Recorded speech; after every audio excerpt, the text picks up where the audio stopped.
Who will you vote next in Teapot? These are the results for the voting I did on August 31st, 2021. 288 people voted on 9 groups of characters. Who among them got more votes? Let's find out, starting with the Teapot debuters. These are the votes, as you can see. Looks like Rubber Spatula may get another chance later on. On a side note, I personally plan to vote for PDA as they were my second choice for debut, behind Winner. These are the exit debuters, left to right, Roboti to Lai. Lai is clearly the most popular exiter by far, and she's probably who we'll vote for if this voting occurs. For post-split BFB, here Balloony narrowly edges out Profiley. Makes sense that they're in the top 2, since they never really had a chance to compete in post-split. In this scenario, Lollipop is probably who I would vote for, unless I had a reason to vote someone else. Now, we get to the good stuff. The strongest team on Earth! The first one safe is Snowball, followed by Grassy, Basketball, Robot Flower, Eggy, and Foldy, with Belle getting eliminated. All things considered, this team surprised me the least, especially the lead Snowball has over the rest. I wasn't expecting Foley to survive over Belle though. Maybe her hate's starting to die down a bit. As a side note, this is the order of likelihood of me voting for them.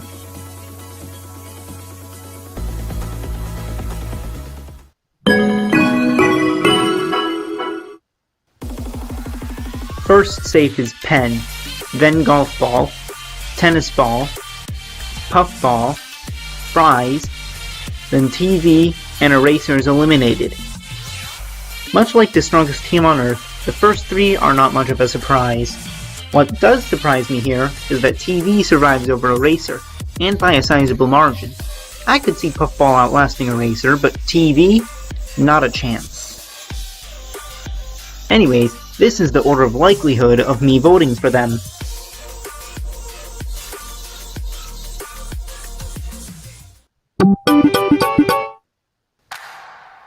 Alright, now, Donut, then Coiny, then Saw with 40 votes, Gaty with 37, Pin with 34, Needle with 32, and Barfbag with 27 is eliminated.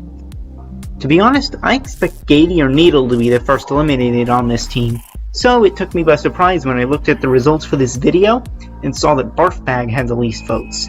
Pin is also surprisingly low, but Donut and Coiny are about where I expected them to be.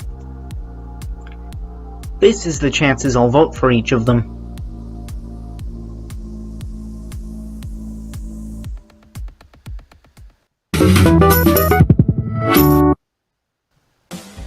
The S. The highest voted person has 67 votes. The lowest voted has 23, but who's the highest voted? It's Winner, followed by Clock with 52 votes, Bottle with 40, Yellowface with 38, Rocky with 35, and Cloudy with 33. Ice Cube is eliminated with only 23 votes. Don't you just love it when the results are completely unsurprising? Just about the only shocker is that Winner's support is still going strong, even after 8 months since Teapot won. Cloudy in the bottom 2 is saddening, but it's really not all that surprising considering the other contestants we have here. This is the chances I'll vote for each of them, from left to right.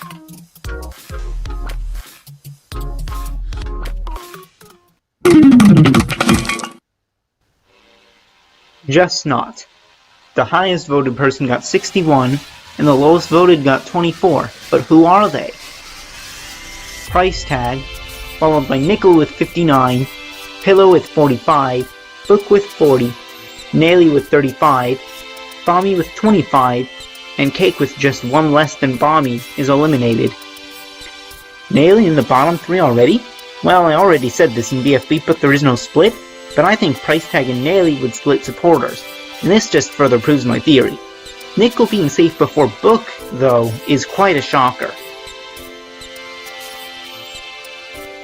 Here's who I'm most and least likely to save on Just Not.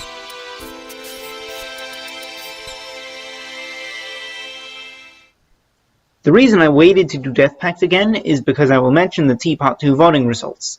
Leave now if you don't want to know who's out, even though it probably isn't much of a shocker anymore.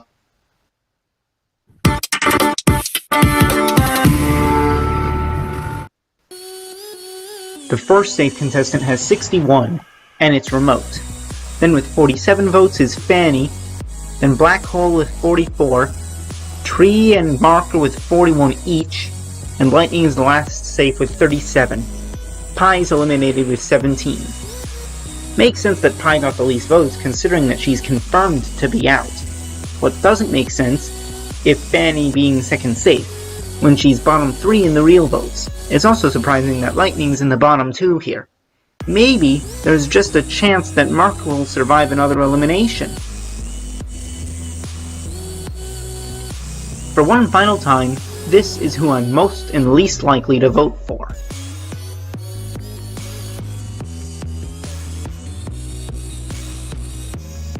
Thanks for watching. I'll see you guys next time.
Hey guys, and welcome to the full BFDI challenge ranking. I don't really have anything else to add here other than to subscribe and leave a like, so let's just get straight into it. Take the Plunge. The episode that started it all. This episode features 2 challenges, the balance beam from the first part and the boat race from the second, and I'll be ranking them separately. The thing about these early challenges is that they tend to be on the simpler side of things, so these 2 are pretty self-explanatory. Out of these 2, the boat race is definitely the most interesting one, but I doubt it'll keep the top spot for very long. Barriers and Pitfalls. The second episode features an obstacle course, but with a twist. All of the teammates that make it to the end have to fill a scale with water, and whichever team collects more water wins the challenge. Definitely more interesting than the last one, so I'll be putting it at the top so far. Are you smarter than a snowball? This episode's challenge is a test. A written test, to be exact. Which isn't a very interesting premise, to be honest. I don't have much else to say about this one, but I'm not a huge fan of it. Bottom of the list. Sweet Tooth. This challenge is to make a cake. Another fairly uninteresting premise. At least this time, the cakes actually look like they would taste good. For that reason, it goes between each of Episode 1's challenges. Bridge Crossing. This is easily the least interesting challenge thus far. Said challenge is exactly what is said in the title of the episode. They cross a bridge. I do appreciate the tiebreaker being to break an actual tie though. For that, it goes above Are You Smarter Than a Snowball's challenge, but below Sweet Tooth's. Power of 3. This episode is kind of another obstacle course, but with different obstacles. It's also a race at the same time. There are teams within teams, as the announcer puts it, and the ultimate objective is to open a locked door at the end of the course. I honestly slightly prefer this one to the last obstacle course, so it's going to the top of the list so far. Puzzling Mysteries. This one is significantly weaker than the last. It's them putting together a giant 9-piece puzzle. Bottom of the list, not much to say about this one. Cycle of Life. Here is yet another race, but with another twist. This time, each of the 5 selected members has to carry the next one who will run, and the last one will run normally. Definitely more interesting than last episode's challenge. In fact, it goes between Barrier and Pitfalls and Power of 3. Insectophobe's Nightmare. The title of the episode would suggest that the challenge would have something to do with bugs. However, the actual challenge is yet another race, but a 3-legged race, or more accurately, a 9-legged one. Not even 10 episodes in when we already have 5 challenges that are more or less a race. Let's hope that we don't have too many more of these. Oh, I just realized why it's called that. It's because bugs have lots of legs, and the challenge is about having a bunch of legs. Yeah, that actually makes a lot of sense now that I think about it. Above Bridge Crossing, but below the balance beam. Crybaby! This episode is the first since episode 1 to have 2 challenges in the same episode. The first is to see who can cry the most tears, but then the announcer decides that since everyone had some tears in their buckets, they all tied, so they do yet another race. Yay! The race is still better than a crying challenge though, so the ski race goes above Bridge Crossing, while crying goes to the bottom of the list. Lofty. Finally, a challenge that isn't just another variation of a race. In this one, the contestants have to pop balloons that keep the other teams afloat, which is actually a pretty creative challenge idea, especially compared to the last few. I like it. Second place as of now, just behind the Power of 3. A leg up in the race. We're back to races again, but this time, they're vertical. More specifically, the contestants have to get to the top of a ladder before the others can do the same. I'm very tired of races at this point though.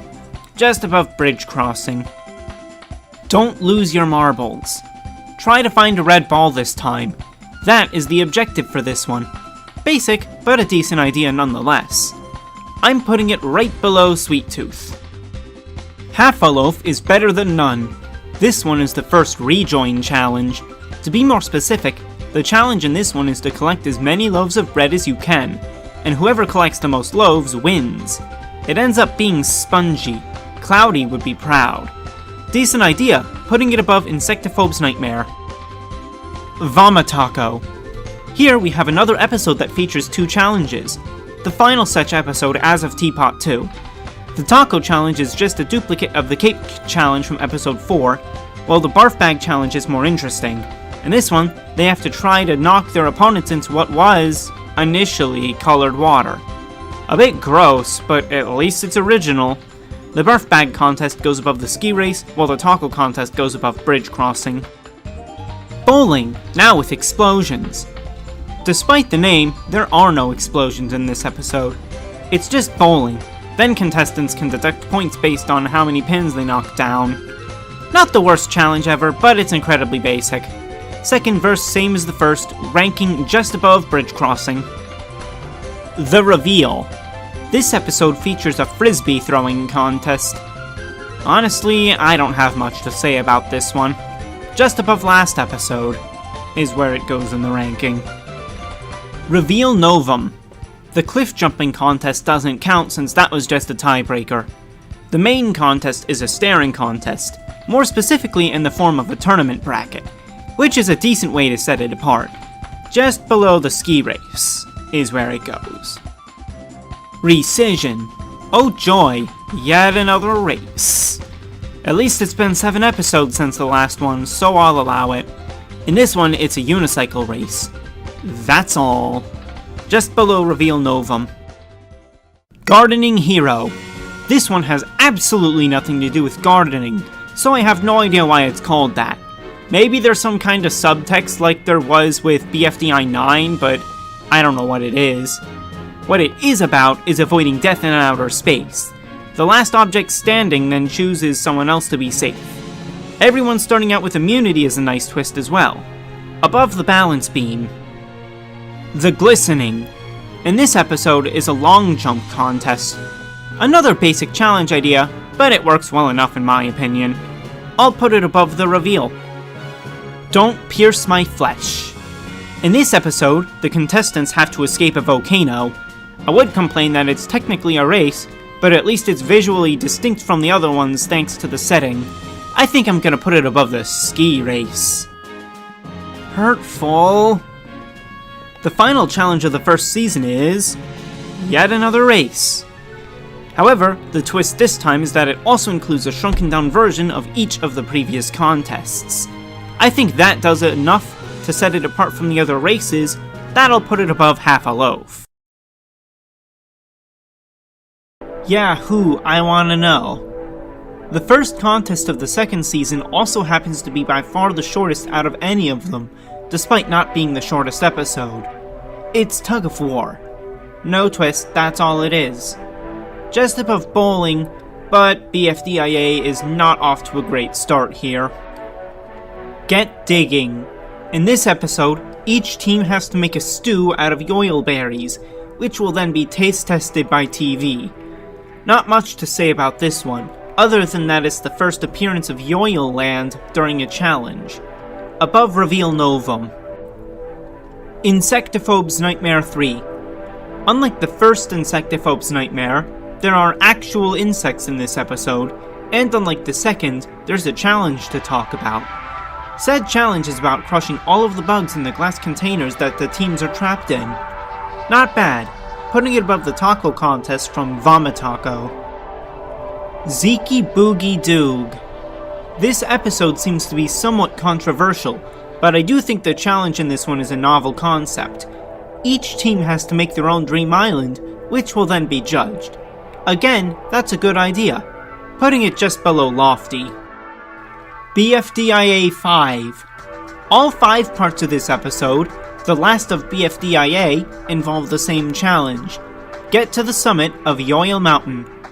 Oh joy, yet another race. On the bright side, much like the Escape the Volcano challenge, this one is far more visually distinct and varied compared to past races. Between a desert, a snowy area, the bottom of the ocean, David Land, and of course, Yoil Land itself. There are even CGI sections in this episode, top of the overall ranking at this point. It's a shame that this was the last of BFDIA, just as this was getting good too. Getting Teardrop to talk. After 4 years and 1 episode of IDFB, the more traditional competition format returns in the first episode of BFB, and that means more challenges. The first is to get a basket and get it to X. A pretty basic one, but it can be looked past considering there are over 30 newbies, so a more basic challenge allows for them to have some kind of a personality to be established. That part won't affect the ranking though, but I'm still placing it above half a loaf. Lick your way to freedom. One thing that sets BFB apart from its predecessors is that its challenges can be a bit more out there sometimes. In this one, 4 decided to recover some of the objects into jawbreakers that they need to be broken out of. It's certainly a unique one, but that doesn't mean it's not a bit boring. Below the taco challenge from Vomitaco. Why would you do this on a swing set? Like last episode, this one is displayed in the title of the episode. Some of the solutions that the objects come up with are fairly novel ones, but the idea itself really isn't that creative. Above Yahoo I Wanna Know. Today's very special episode. Today's challenge is to inflate 4's ego, to render 4 in a creative way. It's a good challenge idea, honestly. Even if free food getting first place is kinda... well... Even so, it goes just below Sweet Tooth. Fortunate Ben. This episode may not be very good, but the challenge itself isn't half bad. The objects have to keep the paper planes from hitting the ground. Basic, but it's alright.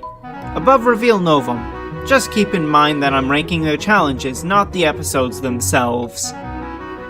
4 goes too far. After 4 gets killed, Donut takes over and he gets to choose the challenge. Said challenge is what I like to call Twinkle Tag, since it is essentially a game of tag, considering whoever has the twinkle, i.e. whoever's it, after 3 hours causes their team to lose. It's a good variation on tag nonetheless. The liar ball you don't want. This one can kind of be compared to soccer. I mean, each team has a goal, and there's a ball, except said ball is a jawbreaker that has loser inside. Basically, this challenge is to not be the team that have the liar ball in their goal, as the name of the episode implies. It's okay, above Get Digging. Questions answered. This episode's challenge is a quiz show, which seems like a pretty obvious idea for a competition show, and I'm kind of surprised they didn't do this sooner. That said, since it's an obvious idea, that means it's not all that original, even if several of the questions are directly related to BFDI, putting it above the reveal. This episode is about basketball. This episode is also the 40th challenge in the list. The main thing I like about this challenge, which is to wait on the baskets from episode 1 with balls, is the way X came up with it. Other than that, it's really nothing to write home about. Above bowling. Enter the exit. This challenge, in this episode, is to bring 4 back to life. I was originally torn on whether to include this one in the list, but it was announced in the form of a challenge. Bring back 4! So I say it counts. It's not very long though, but it is something completely unique to BFDI, so I'll give it that. Just below Get Digging. Get to the top in 500 steps. Oh cool, another race. Whatever, it's been a while, so it's fine. Each team has to send an object up the stairs to press a button. It's a fine challenge, I suppose. Below half a loaf is where it goes. What do you think of roleplay? This is probably the most unique challenge of the bunch so far. Like Among Us before Among Us. Even though the game actually came out first, but I digress. One of the best challenges, to be honest. Above the power of 3. Return of the rocket ship / don't dig straight down. Search for an emerald to ensure safety for your team, and this can include another team's emerald, or even counterfeits. Apparently this was a task so time-consuming that it took 2 whole episodes for the challenge to finish, but that's not really a complaint. The important part is that it's a good challenge, above barriers and pitfalls. The 4 is lava. The final challenge of BFB before the split was for all of the living contestants to make their way to where 4 was. Due to the lava and the prohibition of dying, they had to get creative. Eventually the lava is drained and it becomes... yet another race. Joy. It goes above hurtful though. Seems like the challenges have been on a hot streak lately. Let's see how much further that continues. X marks the spot. The first challenge of post-split BFB is this. X stayed with 2 after 4 told them to, so now each team has to try to bring X back to the new location that 4 and the remaining 14 contestants left for. I really dislike how the X-colored team ended up winning, but it's not a bad challenge idea. It goes below get to the top in 500 steps. Take the tower. Each team has to try to make the other team's tower collapse. It's a simple challenge, but I like it. I also like how their teams get named after whether they have somewhere to live or not. Anyways, I'm putting it above hurtful. How low can you grow? In this one, the contestants have to figure out how to make X's aloe vera plants grow taller. It ends up being the have-nots who succeed, but unfortunately for them, they burn alive, as does X, which will be important later. For now though, I think this challenge is alright. Above Fortunate Ben. A Taste of Space. In this episode, X, who has just been left on fire for weeks since last episode, needs to be put out by the contestants. This was not a very good challenge idea, not even because it's a bad concept, but because X screaming for half the episode is really annoying. I'm putting it below this episode is about basketball. Let's raid the warehouse. This one is self-explanatory. The contestants have to get gifts for their teammates from Yellowface's warehouse. Not much of interest here, but it's not that bad. Below a leg up in the race. Who stole Donut's diary?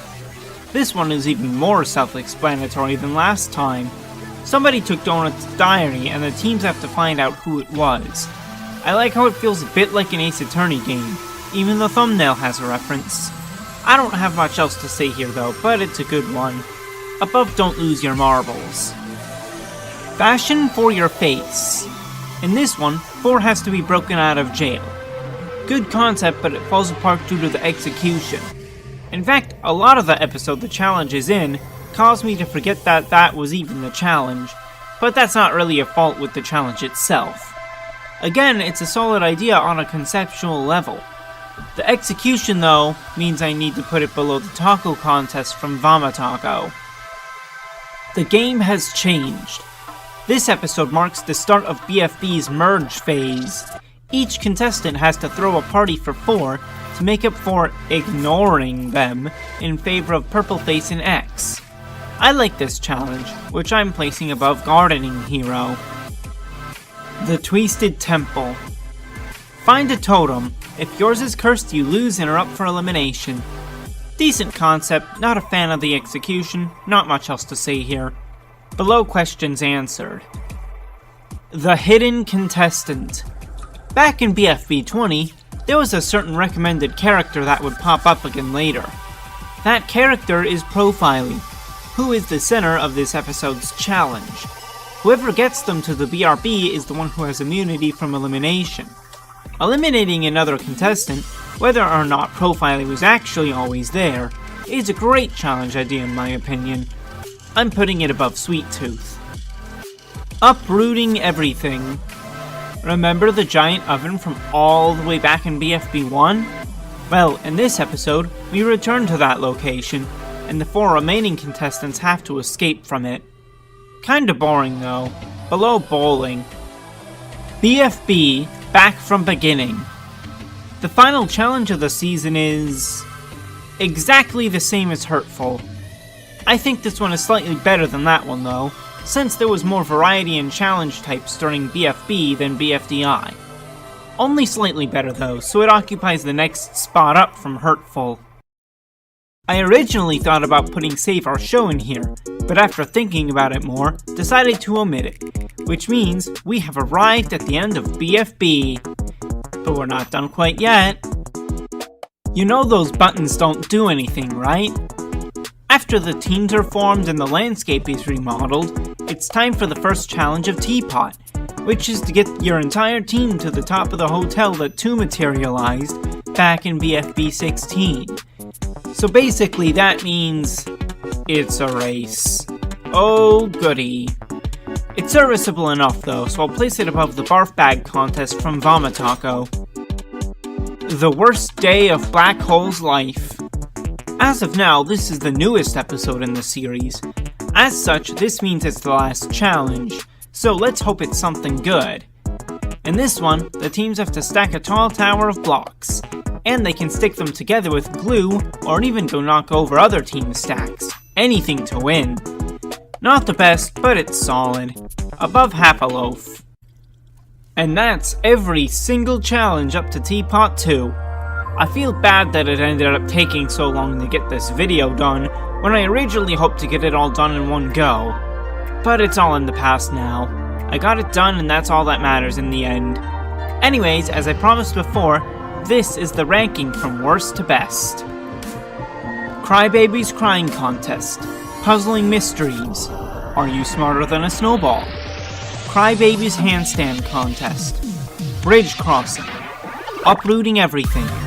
Bowling, now with explosions. A Taste of Space. This episode is about basketball. Yahoo, I wanna know. Why would you do this on a swing set? The Reveal. The Twisted Temple. Questions Answer. The Glistening. Lick Your Way to Freedom. Vomitaco's Taco Contest. Insectophobe's Nightmare 3. Let's Raid the Warehouse. A Leg Up in the Race. Rescission. Reveal Novum. Fortunate Ben. How Low Can You Grow? Enter the Exit. Get Digging. The Liar Ball You Don't Want. Crybaby's Skiing Contest. Vomitaco's Barf Bag Contest. You know those buttons don't do anything, right? Insectophobe's Nightmare 1. X marks the spot. Get to the top in 500 steps. Half a loaf is better than none. Getting Teardrop to talk. Half a loaf turtles contest. Hurtful. BFB, back from beginning. Take the tower. The 4 is lava. Take the plunge's balance beam contest. Gardening hero. The game has changed. Don't lose your marbles. Who stole Dorna's diary? Today's very special episode. Sweet Tooth. The hidden contestant. Take the plunge's boat race contest. Barriers and pitfalls. Return of the rocket ship / don't dig straight down. Zeke Boogie Doo. Lofty and Power of 3. Woof, what a mouthful all that was. But it's finally over. I finally finished ranking every single BFDI challenge. Thank you for watching. Make sure you're subscribed with notifications on, and I'll see you in the next video.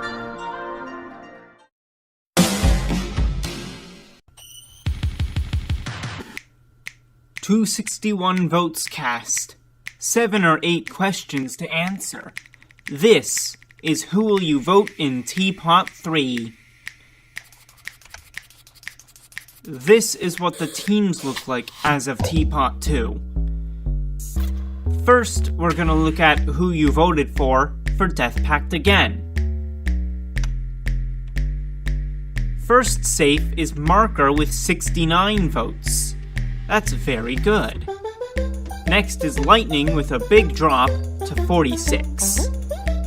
Fanny makes third with 43. Tree has just 1 vote less with 42 votes. The last one safe is Black Hole with 32, and Remote will be eliminated with 29 votes. This isn't terribly surprising when you really think about it. The main surprising thing is that Fanny wasn't last safe. But other than that, everyone on Death Pact is pretty much a fan favorite, so it makes sense that obviously someone would have to fall short. The next team that we're gonna be looking at is Team 8's. The first one safe is Coiny with 52 votes, followed by Donut with 44, Gady with 36, Pin also with 36, with the tiebreaker being decided by having Gady go first because of alphabetical order. Needle is 5th with 34 votes. And the last one safe is Barf Bag. She has 32 votes. Saw will be eliminated with 27 votes. Just like with Death Pact again, this isn't a terribly huge surprise, because everyone here is pretty well liked. Note how third through last safe are pretty close together.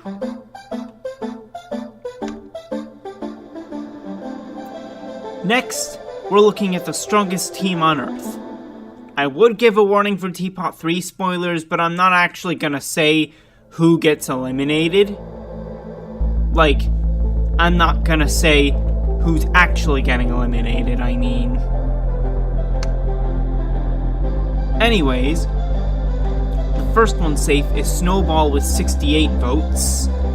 Second safe is Grassy with 60. Then we see a pretty big drop for Basketball. She goes down to 37 votes, but is still safe. Eggy also survives with 29 votes, followed by Robot Flower with 25, and Belle with 23. Foley gets eliminated with 19 votes. This also isn't that surprising, but for the opposite reason of the last two teams. Aside from Grassy and Snowball, none of them are particularly well liked.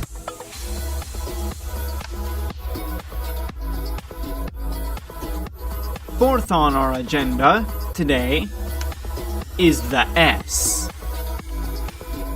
First safe is, surprisingly enough, Rocky with 55 votes. We see another pretty big drop for Cloudy, who has 42 votes. Winner's third with 38, and Clock has 35. Bottle comes next with 32, and the last one safe is Yellowface, who also has 32. Like with Pin and Gady, I broke the tie by using alphabetical order. Ice Cube gets eliminated with 27 votes. Yeah, I can't say this is much of a surprise. Kinda disappointed so far, not gonna lie. Because there haven't really been any big surprises. Let's hope there's something with one of the last two teams. Like, just not. First safe is Book with 51. Nickel is next with 45. Pillow has 42. Cake has 40. Bommy has 33. And Price Tag has 31. Nailey's eliminated with only 19 votes. I'm not gonna lie, I did expect either Price Tag or Nailey to be out. What I am surprised about is the size of the gap between the two. I am also kinda surprised Cake wasn't in the bottom two, though. So, yeah, but I'm glad there was at least something that was unexpected. But now we're on to the last team, Are You Okay? First safe is Pen with 50 votes. Rise is 41. Eraser and Golf Ball both have 36, once again breaking the tie by alphabetical order. Puffball has 35 votes. And the last one safe is Tennis Ball with 32 votes. TV has just one vote less than Tennis Ball at 31. Pretty unfortunate for him. That's all of the main teams, but there's still one more question we need to answer. Did you vote to have someone join Teardrop's team? You predicted that someone will join Teardrop's team. 181 of you to be exact. Out of those people who said yes, These were the most frequent guesses: lie, pencil, bracelety, and eggy. And that's it. That's everything. But there's still one more thing I want to talk about. Some statistics. The most voted by team are pen, book, marker, snowball, coiny, and Rocky. The least voted by team are TV, Naily, remote, Foldy, saw, and Ice Cube. The largest gap between the most and least voted within a single team is a 49 vote difference, and that award goes to the strongest team on Earth. The smallest vote gap within a single team is 19 votes, and that goes to Are You OK?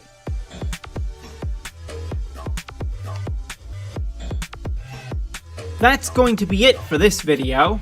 I hope you guys enjoyed, and if you did, make sure to subscribe with notifications on. Thank you for watching, and I'll see you in the next one.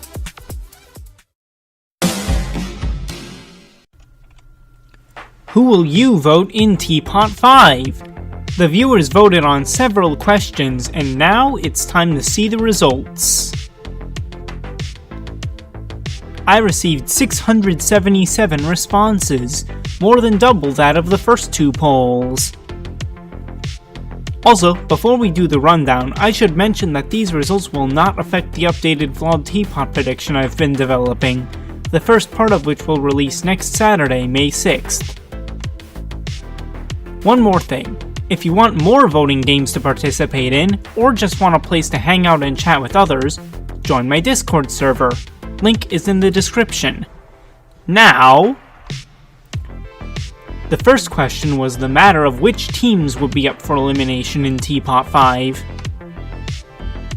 And here are the results. As expected, Are You OK got by far the most votes, with 523 of the 677 responders choosing them, since they're the only team with more than one member that hasn't lost yet.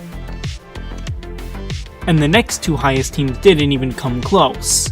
The reason the votes add up to more than 677 is because each responder was required to choose 2 teams. Finally, as expected, Death Pact again and Just Not have the fewest votes of the multi-member teams, since they just lost last episode. I'll cover the teams in order of most to least votes, except Teardrop, who will come last since there was more than one question for her team.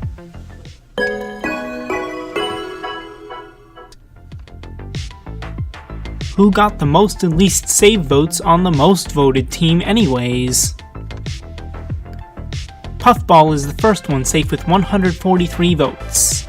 This is how votes will be shown in future installments of this series, by the way. Next safe is Tennis Ball, then Golf Ball, and TV and Pen, leaving Fries and Eraser as our bottom 2. Who will be the first to leave Are You OK according to my viewer base? Well, my viewers think it'll be Eraser, by just 1 vote. However, I still think TV is the one to go, and only results from a real episode can convince me otherwise. As for who I would save, probably one of the sports balls. The strongest team on Earth. Next on the list is the strongest team on Earth. So strong that they lost in the second episode. Let's read the votes. To nobody's surprise, Snowball and Grassy have the most votes, though their rankings have swapped so that Snowball's first. Here's where things get a little more interesting. Eggy got the third most votes. I thought for sure it would be Basketball who got 4th instead. This leaves Belle and Robot Flower for our bottom 2. Gee, I wonder who's going to get out. Once again, to nobody's surprise, Belle has the least votes by a decent margin. For who I would vote, Snowball seems pretty safe, so probably Basketball to keep their rivalry going.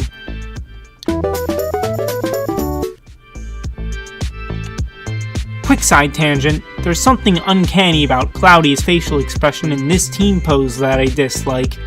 Moving on to the votes. In a huge shock, Bottle went from bottom 3 to getting the most votes out of everyone in this team, 147 to be exact. Just keep in mind that these results may not be indicative of voting on an actual episode. More expectedly, Winner and Yellowface also have over 100 votes each. I almost said a piece, but I would rather not have Nickel or Match after me. Rocky also gets to avoid the bottom 2. Leaving us with Clock and Ice Cube. Gee, I sure do wonder... Wait, I did that sarcasm bit already. It's Ice Cube. She just doesn't get votes in either format. That's good news for her in Vote to Eliminate, but in Vote to Save, that's good news for me. I'd save Clock or Bottle, whoever ends up being more at risk in order to get Icy out.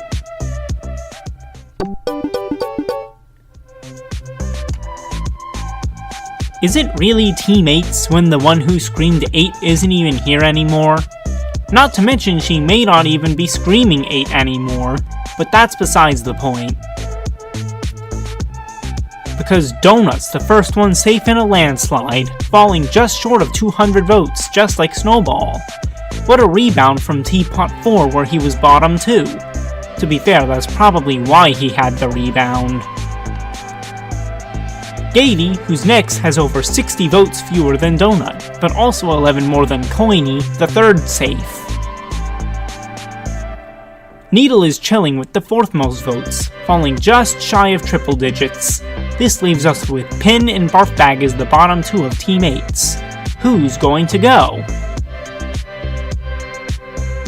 It was a little close, but Pin not only is the least votes on teammates, she also is the fewest out of any of the 4 teams I've looked at so far, even less than Belle.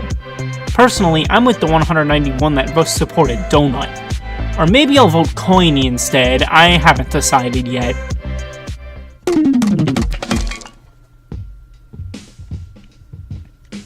Out of the 2 teams that lost in Teapot 4, Just Not got more votes on the team question than Death Pact Again did. Ironically, all of their members got less than any of Death Pact Again's members on the actual episode. To start off with, Pillow and Book were very close in votes.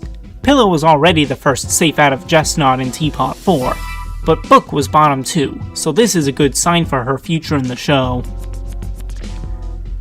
Cake and Nickel are also safe, which makes sense since they're finally doing stuff now. I'm gonna cut to the chase. Nailie's already confirmed to be eliminated, and this poll's results reflect that, as she got the fewest votes out of anyone on any team. Since I have no way of knowing for sure who Nailie's voters would be more likely to switch to if she wasn't an option, both Price Tag and Bomby could be at risk. Water pistol emoji to my head, I say Bomby leaves.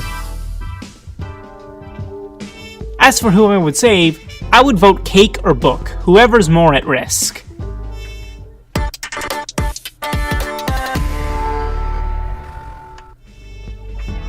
The final multi-member team. Unlike Just Not, the votes from Teapot 4 are close enough that we don't have a clear answer as to who's going. Let's see who you all selected to vote. First safe, Marker. Between Find the Markers and his recent real-world travels, is this even remotely a surprise to anyone? Lightning was the next highest, although he got a decent amount less than Marker did. Fanny, my former favorite character, is safe next, as is Remote, my current favorite character. Shockingly, the contestant Tree has to share the bottom 2 with is Black Hole. Let's show the votes. In an upset, Black Hole ended up getting the least votes. Another large turnaround, just in the opposite direction this time. Anyways, Fanny may not be my favorite anymore, but I'd vote her if Remote gets out. Otherwise, it's Remote every day of the week for me, including for a rejoin if she does lose.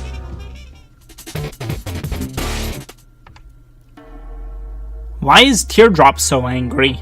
Probably because Golf Ball forced her into a team of 1. Because of that, I had to do things a little differently.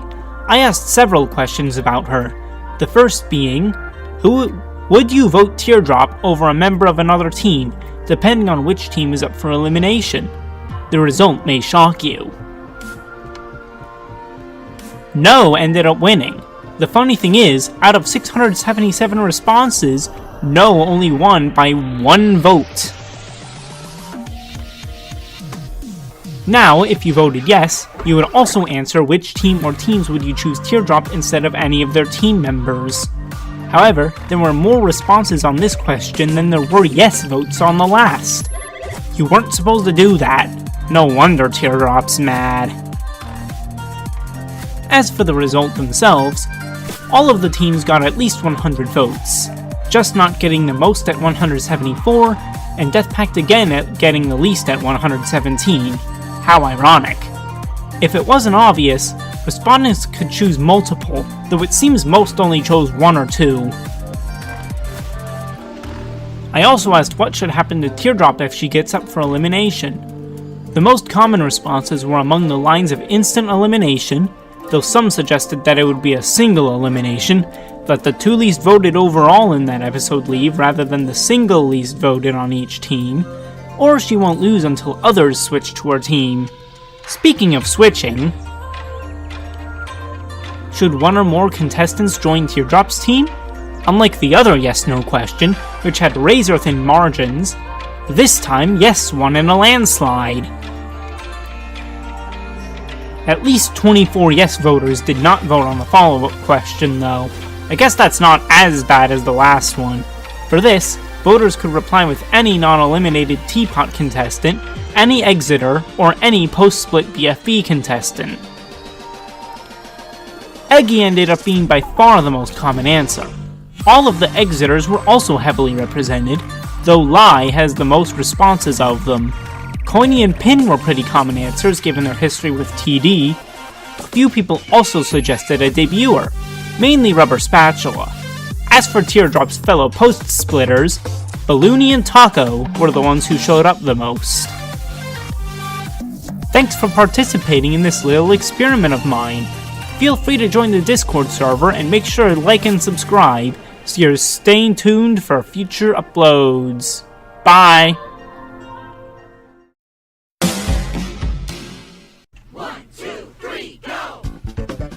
Welcome, one and all, to the Flawed Inanimate Insanity Invitational Prediction! This is Indefinite Island, and also not Indefinite Island, because there's the 6 contestants there that didn't stay, or ever leave the original island to begin with, in Floor's case. And these are the 6 remaining contestants. Who will win? Let's find out in this video. We have no time to lose, so let's get started with that. But first, yes, I already know that in this episode, Candle gets eliminated. One thing I don't know, though, is whether she ended up staying on Indefinite Island.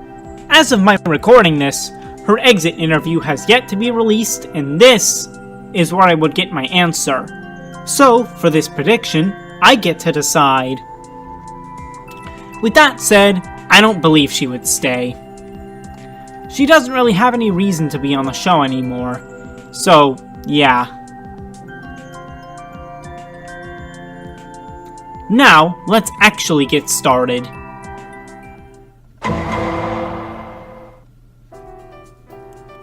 To start things off, Yin Yang gets the immunity cookie in this episode. This is because he's the only contestant who hasn't yet gotten it, if you include when Cabby gave it up to Silver Spoon in episode 10 as her having received it. Also, unlike BFDI, Inanimate Insanity is contestant voted, so we're gonna have to represent that in a different way, with mini-me's of each contestant going to whoever they're voting for. First vote, from Yin Yang to Nickel. He definitely won't vote Cabby because they seem to have formed an alliance together, and going by the conflict between Nickel and Balloon, he could be vulnerable. Second vote, From Nickel to Cabby. He's still not happy about her essentially spying on all of them.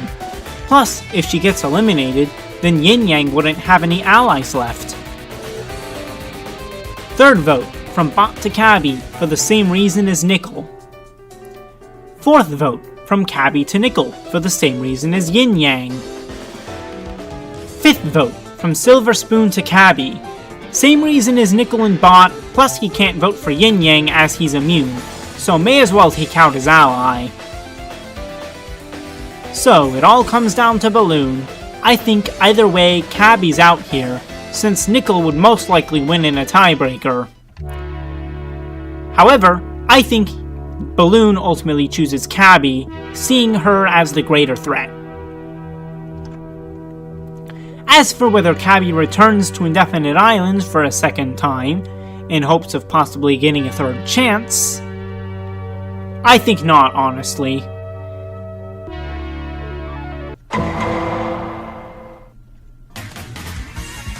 Before we continue, I would like to remind you that in episode 10, the unknown voice promised another rejoin.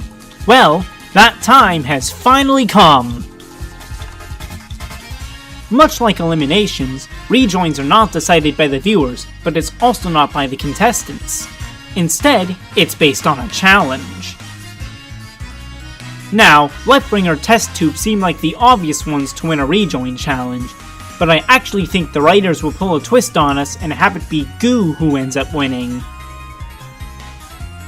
Unlike with Cabby, Goo doesn't give the cookie over to Silver Spoon, so he gets immunity. Like episode 10, there will still be an elimination as well after all. First vote, Goo to Silver Spoon because he thinks Silver Spoon is mean. Honestly, I don't actually know who Goo would vote here, so I'm just guessing. Second vote, Yin Yang to Silver Spoon. This is because Silver wanted Cabby gone, and he got his wish, meaning Yin Yang currently lacks allies. Silver is arguably the biggest remaining threat as well. Third vote, Silver Spoon to Yin Yang. He views Yin Yang as a menace, so this one is pretty obvious. Fourth vote, Balloon to Silver Spoon. Balloon has made no secret of his dislike of Silver. That means it's down to Nickel and Bot, who I think would both vote the same way. There's the possibility of a tiebreaker, but unlike last time, it could go either way. I think it ends up becoming a tiebreaker again, and Silver ends up winning the challenge, meaning Yin Yang gets 6th place. Also, the Indefinite Island question isn't important anymore. Not that I think Yin Yang stays anyways. I don't think there's gonna be any more rejoins, as much as Phone 4 may want to keep Season 3 going.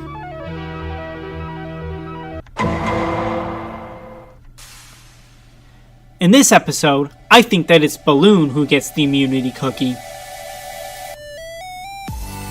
First vote, Silver to Nickel. He believes it would be very valuable to break up this fractured alliance for good. Second vote, Goo to Nickel. He does this because Silver convinces him not to vote for him. He obviously isn't voting for Bot, and Balloon has immunity, so that leaves Nickel. Third vote, Nickel to Silver. I don't think I need to elaborate on this one. Fourth vote, Bot to Silver. The explanation is simple. They decided to vote alongside Nickel. That means it's down to Balloon again. Will he vote up the villain of Season 3? Or will his former friend be the one getting the fist thingy 3.0 to the face? Actually, I think during this episode, Balloon and Nickel will end up on good terms again, so Nickel is saved and Silver sees his downfall. We now only have one regular elimination left to go. Who's getting out? I wonder.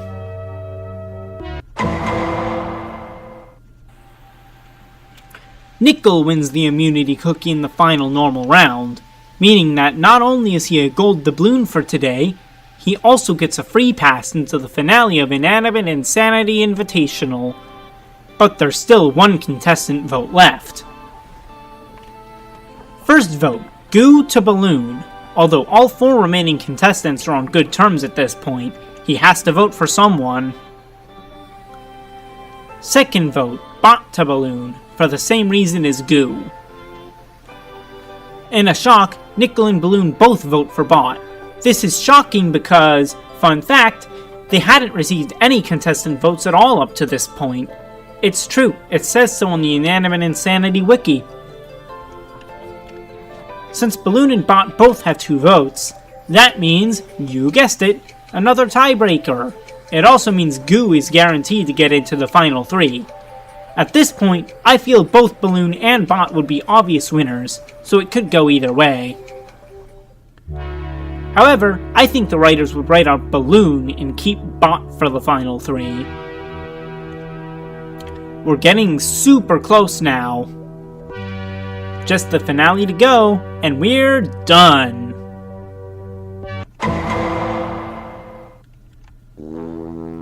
And here we are at the finale. Who's gonna win? Will it be Bot, the mechanical mind, Goo, the one who got a second chance, or Nickel, Season 1's most sarcastic contestant? Well, I don't think it will be Goo. Not because he's a rejoiner, not because he's limbless, but simply because I just can't see him winning a whole season. That means it's down to Nickel and Bot, which will take home the million. My predicted winner of Inanimate Insanity Invitational is... Bot! Congratulations to them! Fan and Test Tube would be proud. Before I go, here's the final elimination order, as viewed left to right. Thank you for watching. I feel like I'm forgetting something. Like, I should have more. Oh! That's right! While I'm here, I might as well predict the finale of Season 2, since there isn't enough of it left to justify its own video. I'm just gonna make this quick and say it. While I think Lightbulb and Suitcase are possible, I think that it's gonna end up being Knife. He was a villain in Season 1, so I think it just makes sense. Thanks for watching. Make sure you're subscribed with notifications on before you go. Remember back in September and October of 2022 when I made a 3-part ranking series of every challenge that has ever been in BFDI? Well, I decided that I'm gonna do the same thing again, but with Inanimate Insanity's challenges. Unlike that one though, this is going to be all 1 part, and I also won't be including any tiebreaker challenges. Anyways, if you aren't already, please make sure to subscribe with notifications on, as it was much appreciated.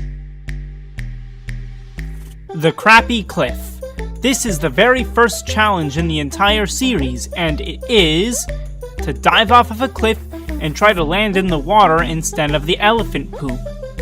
That's kind of gross. This one will probably end out being pretty low in the final ranking. A Lemony Lesson. In this one, Team Epic and Team Chicken Leg have to pick as many lemons from the trees as they can and place them into their buckets. It's a pretty basic challenge, but at least it isn't gross like the last one. It goes above that one, by the way. The Arena of Death. The challenge is the same as the title of the episode. The contestants have to throw Rocky assets at each other to try and knock out the other team. It's a pretty basic challenge idea, but once again, better than the last. One Shot Wonder. This episode sees yet another simple challenge idea, to use a slingshot to send your teammate across a gorge. This one is pretty boring to watch, aside from knife-flinging Marshmallow's corpse across. I think below Lemony Lesson is where it'll be in the ranking. The Stacker. Here's yet another boring challenge idea. Stacking golf balls. It's so boring, in fact, that even they acknowledge that this was a boring challenge in the episode. For that, it goes below One Shot Wonder, but not all the way to the bottom. War de Guacamole. The episode is the first with 2 challenges in one. The first is between the 10 hopeful debuters, and it is a paintball challenge. Finally, something that's actually interesting to watch. Probably the first time since the Arena of Death. After Apple debuts is the second challenge, which is a relay race.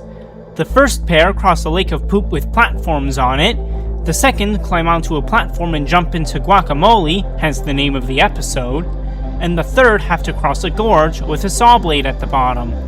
This might be my favorite one so far. Like the paintball challenge, it's actually an interesting watch. It goes to the top, with the paintball challenge not that far behind. Sugar Rush.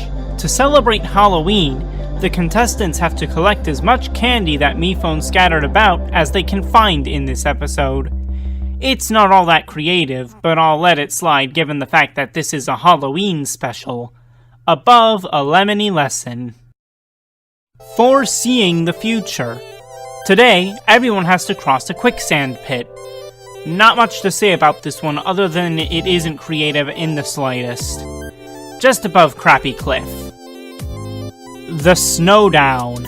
In this one, the contestants have to cut down and decorate a Christmas tree.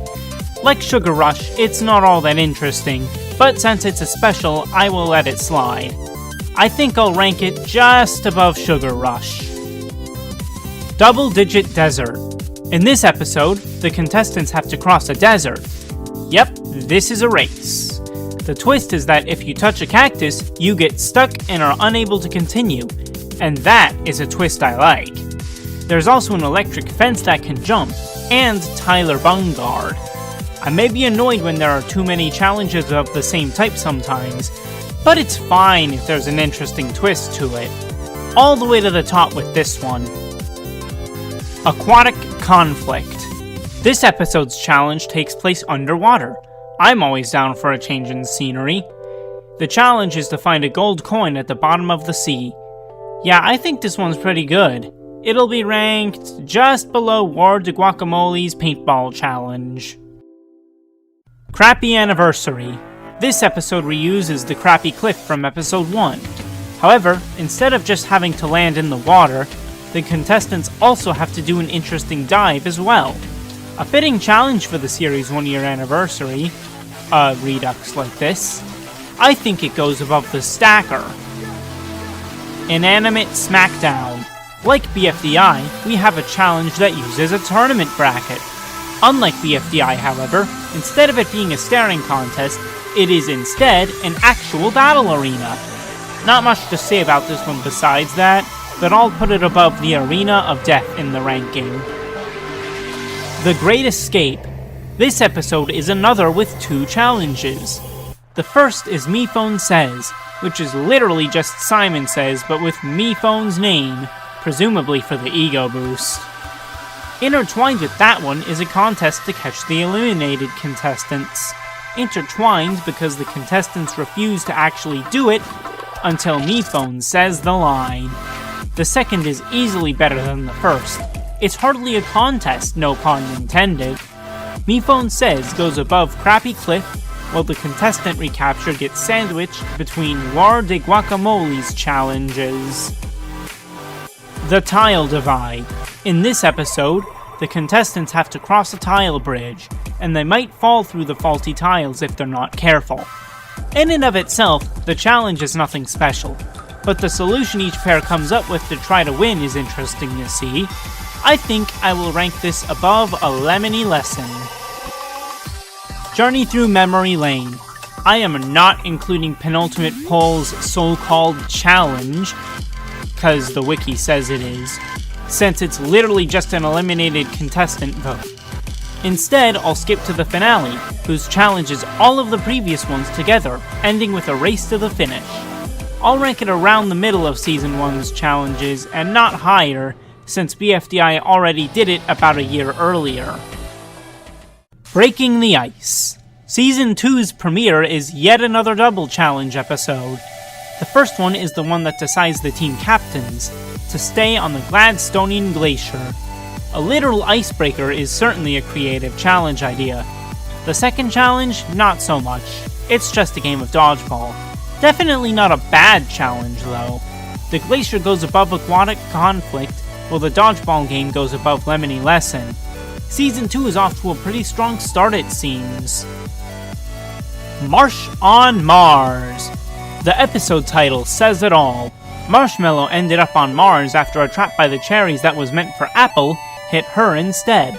So now the bright lights and the grand slams have to work to rescue her within an hour. That is a great challenge idea in my opinion. It's actually really creative to take a bad situation and make a challenge out of it. Top of the list for the time being. Try your best. This episode's challenge is a triathlon. For those who may not know, triathlons involve swimming, cycling, and biking. It also doubles as a relay race. Wait, this is very similar to War to Guacamole's second challenge. Still pretty good though, so I'll place it just below aquatic conflict. Cooking for the greater good. This episode's challenge sees each team have to make a pizza. It's a simple one admittedly, but it isn't boring at least in my opinion. Probably the weakest of Season 2 so far though, right below try your best. A kick in the right direction. Here, in this episode, is just a game of soccer. There isn't really anything special about this one, but it's still better than a few of Season 1's challenges. This one will go just above One Shot Wonder. Letter R.I.P. Even though this episode released in February, this challenge involves the contestants having to be the last one to be scared out of a haunted house. I really like this one. It'll go above Double Digit Desert. Theft and Battery. I'm skipping everything's AOJ because a coin toss doesn't really count as a challenge. In this one though, the challenge is to go get a new battery from me phone since he caught Tissue's condition, died, then Lightbulb added soy sauce making it worse. Honestly, this episode's challenge is mostly just an excuse for some world building, which I respect, but this video isn't about that. I don't want to be too harsh though. Above aquatic conflict. Mazed and Confused. Despite the name, Rain on Your Charade actually lacks a challenge, so we have to skip to episode 10, whose challenge is to make it through a hedge maze that has various traps in it. Simple, but with a twist that's creative enough. Above Double Digit Desert. Kick the Bucket. This one is another simple challenge. Carry buckets back and forth from the lake to your team's bucket. I really don't have much to say about this one, so I'm just gonna put it above the Arena of Death. Alternate Reality Show. This episode's challenge very much takes a backseat to the main plot of Test Tube and Lightbulb's time travel shenanigans. That said, painting is a good challenge idea, but it is also a boring one to watch, so maybe the backseating was a good thing for the sake of the episode's quality. Probably the worst challenge of Season 2, below the stacker. Mind Your Own Business. Unlike Alternate Reality Show, this episode's challenge is actually intertwined with the plot. In it, MePad commands the remaining contestants to head into the mines and seek out MePhone's memories, which are shaped like gemstones. Gemeries, if you will. That is what they're called according to the wiki, after all. There's a twist as well. The last contestant who can't find one will be instantly eliminated. Great challenge, I like the visuals that are there as a result as well, and mixing plot into it, even better. Top of the list. Hatching the Plan. Van got abducted by the aliens that own the egg. Now it's up to the contestants to go save him. Just like last time, intertwining the plot and the challenge works well here, and the visuals are, once again, fantastic. Just barely below Mind Your Own Business, and as this is the last episode of Season 2 currently, that means challenge-wise, it's gone out on a high note. Stranded in Paradise. And we're back to simpler challenges. It's kind of similar to the Crappy Cliff, but it's more like the P Cliff, since it just has a pipe at the bottom, which can launch each team across the finish line. It works well enough, I guess. Above the Snowdown. The shame of the name. It's just a team naming challenge. What am I supposed to say here? Below a kick in the right direction is probably it. Snapshot Showdown. The challenge here is to get an embarrassing picture of a contestant on a different team. Another simple one, but I actually really like it. Above Mazed and Confused. The Overthinkers. Maybe I'm the one overthinking, but this challenge really wasn't anything special. Climb a volcano and hit a button. Most of the episode was focused on who the thinkers were gonna vote out. But once again, I'm worried about challenges, not the episodes themselves. Above the Crappy Cliff. It's not that bad, but points are docked for being rigged against the thinkers, since the floor physically could not hit the button. Tragedy at 60 feet. In this one, they have to do a classic science experiment. Build a contraption to protect an egg when the contraption is dropped off a cliff. It's pretty nice, I think. It'll go above Double Digit Desert. Try Not to Laugh Challenge. Now that is a very creatively named episode, am I right? The challenge is exactly that, but some of the contestants have to make the others laugh too. It is a creative challenge, unlike the title of it. Above Marsh on Mars. Best Served Cold. MePhone 4 has a hankering for a mile-high pie after Clover gives the suggestion, so the challenge is for each team to make him one. I don't have much to say here, admittedly, other than that it goes above Breaking the Ice's Glacier Challenge. Out-of-Body Experience. Racing to the middle of a bridge is a very uninteresting challenge. What makes this one interesting is the body swapping that also happens in this episode, so the contestants who are unused to each other's bodies have to do it. That makes an otherwise boring challenge far more interesting. Above Snapshot Showdown. Title TBD. Oh hey, it's the episode with Saberspark's guest star appearance. The challenge is to make a cartoon. How meta! It's a fun idea, so I'll put it above Tragedy at 60 feet. I Am Chocolate. This episode sees a rejoin challenge. They have to cross a balance beam, knock a bag of letters off a pole, and use those letters to spell transformation. MePhone is terrible at spelling though, so the right letters weren't in the bag. Cabby ended up winning since she was able to get the closest with the letters she had. Cool idea, but it goes below Sugar Rush. Pesty Besties. This one is a Pokemon spoof. The contestants receive inanimates and have to raise them, then make them fight each other. I'm down for that, it was a fun one. Above Marsh on Mars. Home is where the heart is. MePhone tries to do several different challenges that won't be counted, but keeps getting interrupted by the floor. So he has the contestants try to get rid of him by making it a challenge.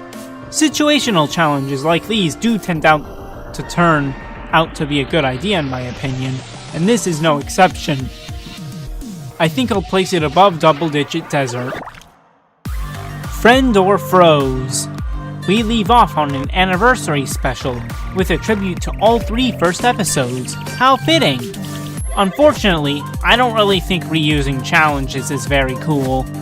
Below Stranded in Paradise. And that's all of the challenges. Now for the worst to best ranking.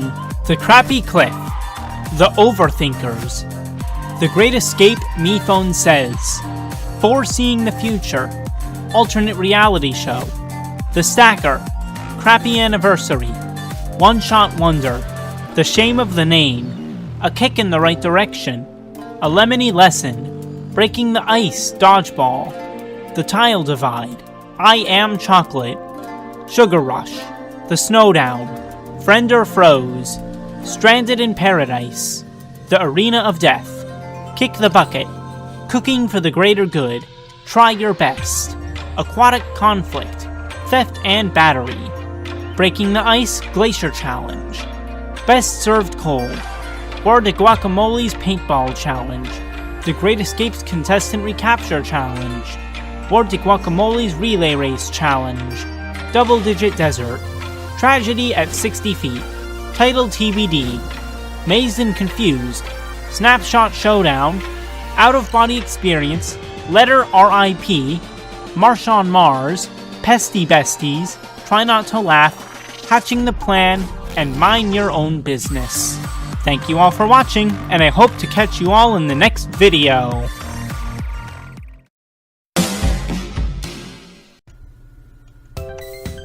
Who will you vote next in BFDI? The viewers voted on several questions spanning both upcoming episodes, and now it's time to see the results. I received 938 responses. We got so close to 1,000 this time. I'm impressed. First things first, since BFDIA 7 is likely going to release first out of the 2 episodes, that's the episode I'm gonna cover first. First up is Team No Name. Here's how I'm gonna do this. I'll show the likes all at once, then I'll do the dislikes the same way I did votes on the past Teapot polls. With 488 likes total, Gelatin is the one who my viewers want to see win the prize next time Team No Name loses, with Fiery landing narrowly in last place. Now, let's see the dislikes. Gelatin is the first one safe with only 150 dislikes. Tennis Ball is safe too with 202 dislikes. Then, Fries is safe next with 254. So now we're down to just Golf Ball and Fiery. Will Golf Ball survive the bottom 2 the 3rd time in a row? Or will Fiery be eliminated for the first time ever, timeline-wise that is? Nope, Golf Ball does not survive the 3rd bottom 2 in a row as she got 333 dislikes while Fiery got 297. That would have been funny if she did though. Interestingly, even Golf Ball has more likes than dislikes. Just goes to show how liked the people on this team seem to be. Next, Free Smart. Here are the likes. Ruby got the most by far, and Ice Cube got the least. It was extremely close between her and Book though, with Pencil just a little bit ahead. Ruby also got by far the fewest dislikes with just 140. Then Book has a huge jump but still only got 272 dislikes. This means Ice Cube and Pencil are the bottom 2, so who's it gonna be?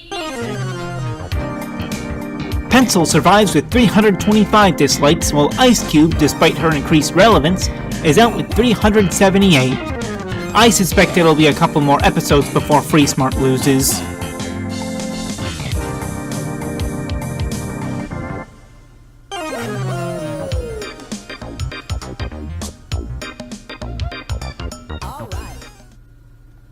Finally, we have Wobunch, and starting off with the likes, Coiny got the most with 519, and Spongy has the fewest out of all of 4 teams with 217, a 302 vote spread. But that's not as insane as the 1 vote difference between Pin and Needle. Now for the dislikes. Coiny is popular today, seeing as he got a mere 76 dislikes, the least of anyone on any team, and one of only 2 with under 100 dislikes.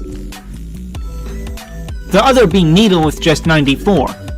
Pin is also safe with 115 dislikes, and Nickel only has 157. Bommy has just 176 dislikes, leaving us with Yellowface and Spongy for the bottom 2. And apparently Spongy is so hated that not only did he get over 200 more dislikes than Yellowface, he also has the dishonor of having the most dislikes of anyone, along with being the only contestant with more dislikes than likes, with over 2 dislikes per like. Speaking of 2, we'll be moving on to Teapot 8 after 2 more sections of the BFDIA vote. The first of which being the rejoin. I included Leafy, Bubble, and Flower as possible rejoiners as they had enough votes in BFDIA 1 to join, but they didn't because they were either dead or absent.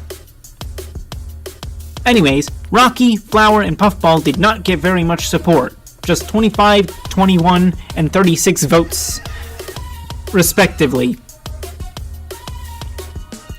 Also not rejoining are Leafy with 68 votes, or Dora with 70 votes. Somehow, Donut and Bubble managed to get exactly the same amount of votes with 124 each. Not a peace match, not a peace. Speaking of her,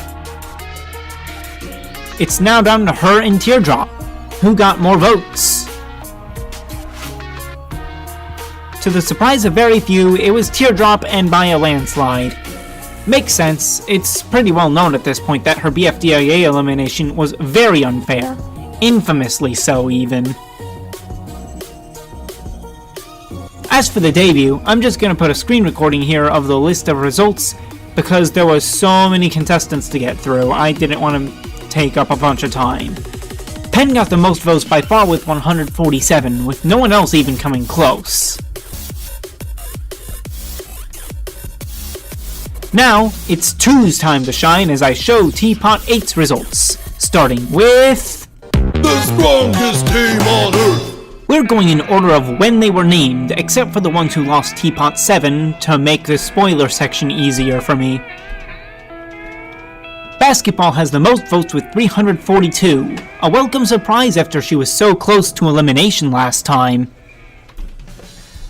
In more good news, Snowball, or Yo-Yo Ball as of late, isn't far behind, as he has 279 votes. Robot Flower, emphasis on the flower part, also lives with 147 votes. That means it's down to Belle and Grassy, and I'd be fine with either of them leaving, but who will it be? Unsurprisingly, it's Belle. Again. Although, keep in mind she had the least last poll too, and we all know how that ended. As for my vote, it's a toss-up between the ones not in the bottom two, leaning very slightly towards basketball if I had to choose, though I think it's entirely dependent on the events of the next episode that they lose.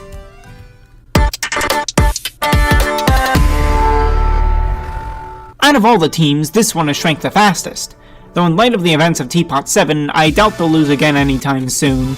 If they do, here's how you voted. Fanny gets the honor of having the most votes by far, not just of this team, but out of any Teapot contestant, as well as being the only one with over half the votes, just short of 60% in fact. Marker is safe too, so just like last time, the bottom two is Tree and Black Hole. Unlike last time, I could see this bottom two actually happening this time around. And this is why I think it'll be a while before Death Pact again loses again, if they even do lose again before the merge. Fanny may be my favorite on this team, maybe back to being my overall favorite again even. But I'll be voting Black Hole if they lose again before the arc gets resolved, since he clearly seems to be at risk, and he's the other half of the arc. I'd probably want Marker to get out. I love everyone here, but he's the weakest link to be honest. Are you okay? I sure am after seeing more Fanny appreciation. But who is going to be safe on the team with the same name? The answer may not be obvious, and that's because it isn't. Eraser and Puffball got the bulk of the vote between them, just under half when you combine their totals. Puffy edges out Eraser though by 38 votes. The other four have only a 14 vote difference, with the highest, that being Golf Ball, getting 127, and the lowest getting 113. Tennis Ball has 121 votes. I thought he might get eliminated next, but surprisingly not, which means it's down to Penn and TV. Now, it might be obvious TV goes. And you'd be right, but by only 2 votes. There's no way Penn support is gonna drop off this hard though, but I wouldn't mind being wrong. Gonna save Eraser. He's been amazing recently, and he cut it way too close last time. To be honest, I'm kinda surprised Team 8 hasn't lost again yet. They don't exactly seem like the ones who would have a winning streak. I don't particularly care though, but it does make it less interesting. In light of that, this one will be quick. Donut has the most votes just like last time, though Coiny took second place instead of Gady, who still survives in the bottom 3 below Needle as well. This leaves us with Barfbag and Pin again. However, Barfbag is the one with the least votes this time, which checks out since Pin's been getting better again. I think I'm gonna vote Gady next time this team loses. It's bound to happen sooner or later.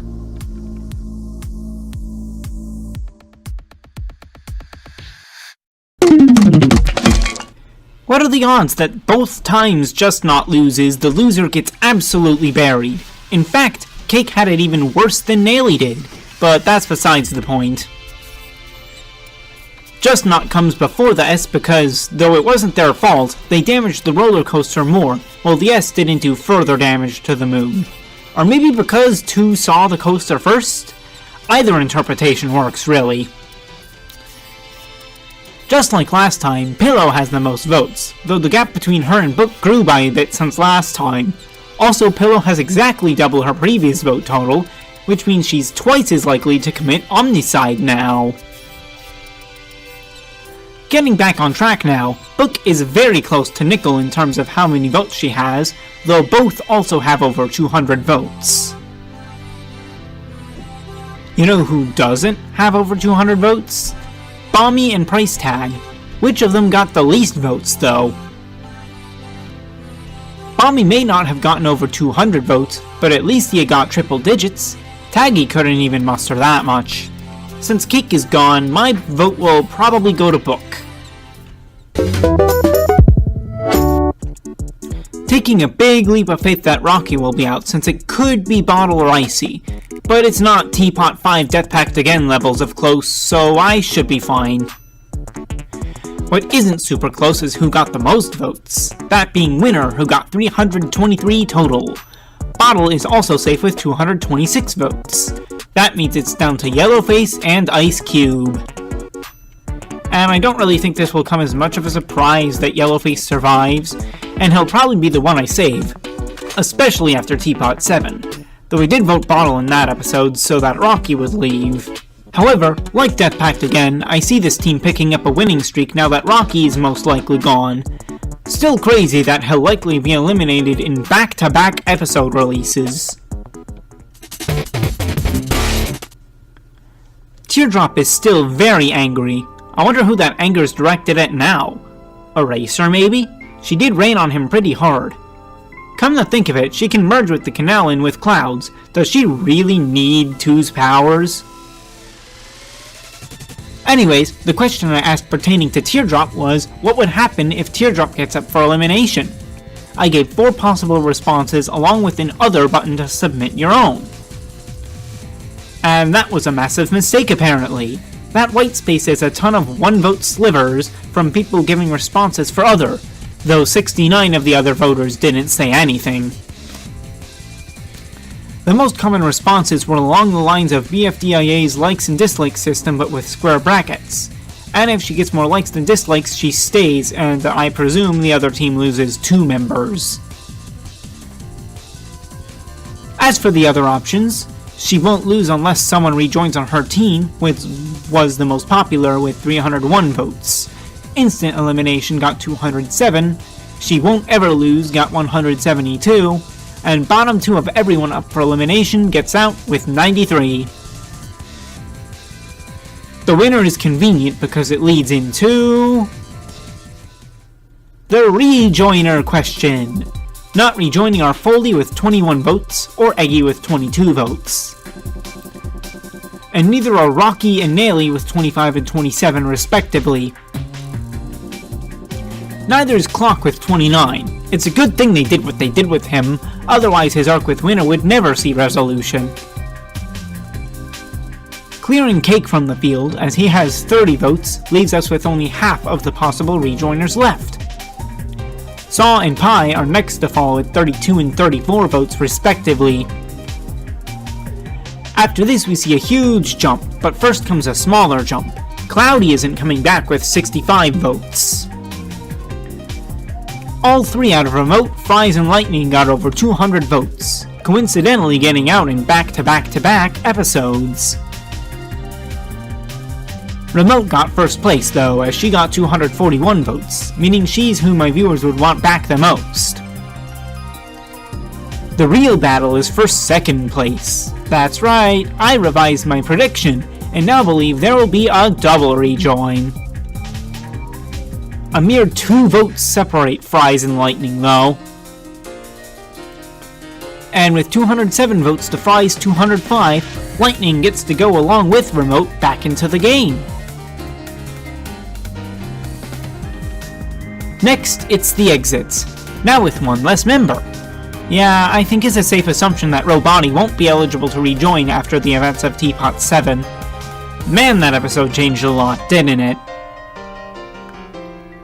Also not rejoining is David, who has the least votes with a pitiful 22.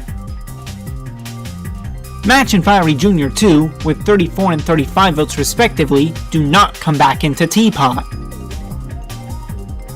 Neither does 8-Ball with 43 votes, which sadly isn't a multiple of 8, or Dora, who has 62 votes. Bracelety got 83 votes, leaving us with our top 3. Pencil, Lai, and Stapy. Like the rejoin, I think 2 of them would get to come back into the game. But which 2? Well, Stapy will stay P. Put, that is, because he only got 86 votes. Lai had the most by far with 408, while Pencil is a distant second with 162. Like I said though, 2 joined, so the distance between them is irrelevant. This debut has a lot in common with BFDIA's. Not only did one contestant win in a landslide, that being Rubber Spatula with 252, I'm also doing a screen recording to show the results again. Once again, however, it's a double debut, so let's see who got second. It's Non-Existy with 119 votes. I think they would pull the same thing they did with Teapot 1 and have the third most voted, Shoppy Cart with 76 votes, join instead. Thanks for participating in this bigger but still little experiment of mine. Stay tuned for future uploads including Fight for Fingers Episode 2.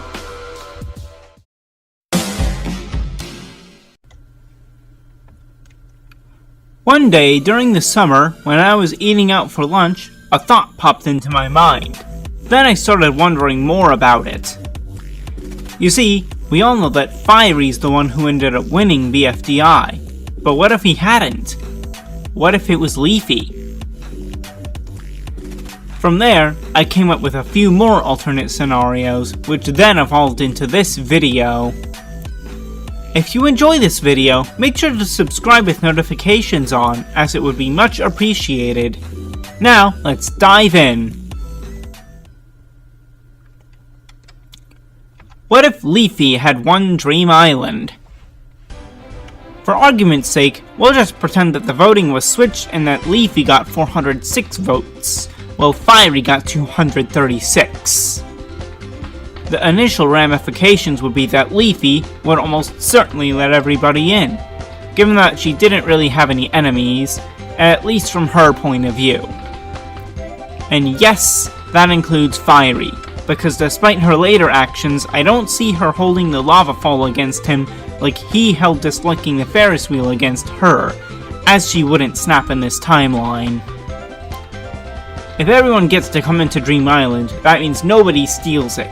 However, the announcer still sells it to someone off-screen and most of the rest of the events transpire as usual, minus the ones that involve Leafy, since the other contestants know that she wouldn't try to steal the island that she owned. This does, however, mean that BFDIA still happens. The cast for Season 2 would mostly be the same. However, Leafy still being present means that Puffball wouldn't join the game, falling just 1 vote short of Yellowface. Put a pin in that because it'll be important later. Obviously, Leafy remains on Team No Name, and in BFDIA 2, she still takes some Yoyo Berries to become Metal so she can actually touch Fiery without burning up. No Evil Leafy encounter either, since they would likely be able to use Evil Leafy's map to get to Yoyo Land and back.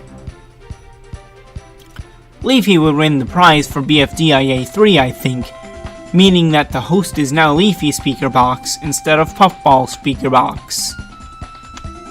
This specific bit also has repercussions outside of BFDI because of PSB's guest appearance in Inanimate Insanity 2's 4th episode.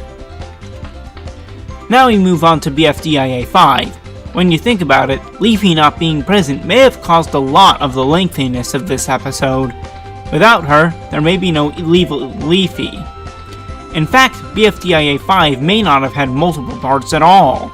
Puffball being in the game certainly leads to 2/3 of the cast not dying, and then the remaining contestants not having to crank an HP RCC, both events that significantly slowed down all three teams. Obviously, Team No Name would use Leafy's map again to get most of the way there, then they can walk the remainder without much issue. However, Free Smart ends up taking second place because they still have the Super Van, so Wobunch will be put up for elimination instead. I predict that Coiny would win the prize, while Yellowface would be eliminated. He was bottom 3 the first time Team No Name lost. At this point, not much of note changes aside from the absence of a Fiery Leafy conflict, at least in the form we got it. I could see Blocky survive over Fiery in BFB 24, but that's pretty much it. And before you ask, I don't think a Bubble victory would change much, if anything. Maybe a Leafy Bubble conflict in BFB similar to the Canon Leafy Fiery conflict, but I don't think BFDIA or IDFB would change at all. What if Eggy had been eliminated instead of Loser? Say Loser just gets bottom 2 instead of elimination. First, an arc would probably initiate about Loser being a liar and having to rebuild trust with the other contestants. Since the losers don't lose again for the rest of pre-split, this doesn't really change anything important as far as eliminations go. It wouldn't be called the liar ball for the challenge either, since Eggy would be inside of it instead, and she didn't really lie at all. In BFB 8 and 9, they go the same way as they normally would, not because Loser isn't around, but because they're initially reluctant to have to do things for themselves, and they obviously don't want to trust Loser. For the rejoin, Leafy still joins the losers, but Eggy doesn't do nearly as well as Loser did in the vote, instead falling between 8-Ball and Stapy. Also, the thing with Clock not getting recovered would still happen, but differently. Loser would notice Clock was missing and try to point it out, but nobody else would listen except Leafy. She would definitely try to befriend Loser as she was unaware of the liar situation since she was in the exit when it happened and wouldn't have been told about it necessarily without him being eliminated. So more stuff would happen, but probably by the end of BFB 14, Loser has been redeemed in some way, so attention can be focused on Fiery and Leafy in the following episode. Now we move on to the elephant in the room, the split. Obviously, Loser would still end up in post-split BFB, and he still gets eliminated in BFB 21 as he actually does. However, someone would still get to escape the exit, and I'm not referring to Spongy. Despite what countless elimination orders out there say, including some of mine, I doubt that Eggy would be the one to escape the exit. I think it would be Lai. My rationale? She was the one who wanted most to escape. Plus she was outright originally planned to do so along with Loser and Spongy, then join Teapot, which is what she would do in this alternate timeline. From there, it's pretty obvious she would join the strongest team on Earth. Death Pact again won't have her, I would imagine. Plus the strongest team would have an open spot as a result of Eggy not being there. As for eliminations, I think she would easily survive Teapot 2, and most likely Teapot 5 as well, with Basketball being eliminated. Moving further beyond that, I think she would get fairly far but not quite to the merge. She's liked for sure, but most of her appeal comes from the exit scenes. Vote to Save would definitely help more than hurt though, especially given the team I think she'd be on. What if Battle for BFB had a final 24 instead of 14? The alternate timeline has two possible paths, as there are two potential final 24s that there are. There's the one where the first 30 contestants switch to Teapot, and they're the only ones that switch at any point, and the ones where all the switches happen, except for the 10 that switch to Teapot as a result of the BFB's introduction. The first possibility is more interesting as it's more different than the final cast. so that'll be the one I focus on. Here, the contestants on the left side, plus Bottle, who isn't shown, remain in BFB, and the contestants on the right go to Teapot. I'll start with BFB. Since 2 teams of 12 is very large and therefore unlikely, I think it would be 4 teams of 6, because it's a different amount than 8 per team like Pre-Split has, and also because it would remind 4 of themselves with their big ego. Each team would consist of about a third of the color wheel, with the grayscale contestants getting a team of their own. The 4-colored team would still be the have-cots, and the X-colored team the have-nots. However, there would also be primarily purple and pink team, who would later be dubbed the have-lots, as their tower in BFB 18's challenge would go untouched, and the last team would become the have-pots for no reason other than to keep up the rhyming scheme. Throughout Post-Split, which would be 10 episodes longer due to there being 10 more contestants, each team would lose exactly 3 times before the merge, which would occur when 12 contestants remain. These contestants from the have-lots, have-tots, have-pots, and have-nots would be the ones who fail to make the merge, with left to right being the order in which they would get out. As for who wins, honestly I couldn't see it being any of the mergers except Bommy, Nickel, Yellowface, Fiery, or Puffball. Most likely I'd say are Leafy or Black Hole. In Teapot, winner still wins the debut, and since 31 is still Prime and non-existy is non-existy, Price Tag still joins as well. I'm not going to try to speculate on names for the Teapot teams, which would be 4 with 8 members each. Coincidentally, both powers of 2. Team 1 would consist of Golf Ball, Tennis Ball, Basketball, TV, Robot Flower, Grassy, who would stay with Basketball, Remote because the rest of Death Pact stayed in BFB, and Pillow, who would follow Remote.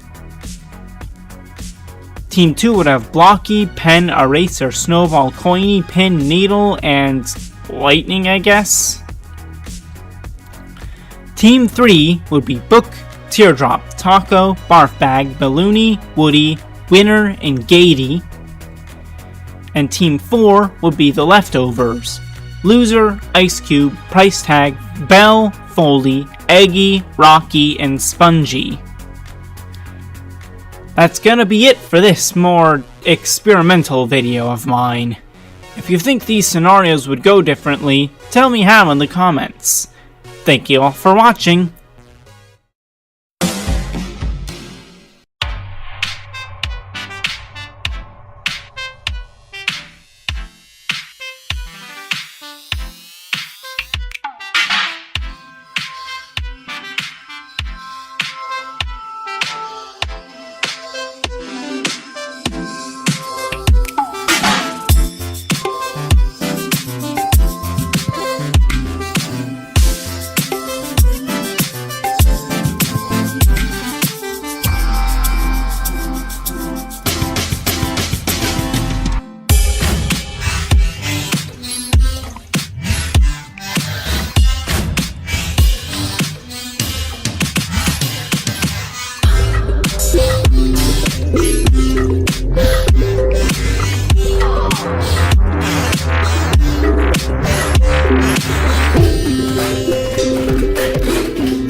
One thing that helps to set apart BFDI from other shows is that the viewers have an outsized role in the future direction of the show.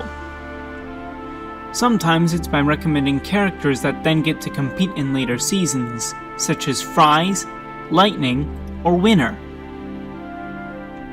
Usually, however, it's by deciding which contestant gets eliminated in a particular episode, or which previously eliminated contestant comes back into the game. Here's the thing though, you may not know this, but I haven't always been here in the fandom. I only joined after BFB ended, so there are many episodes I never got to vote on. But what if I had been here from the beginning? That's what this video is about. If you enjoy this video, make sure to subscribe with notifications on, as it would be much appreciated. Now, let's dive in.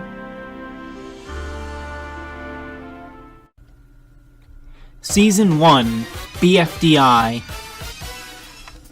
In episode 1, the Squashy Grapes lost the challenge, as they had failed to break the finish line before Pin made it.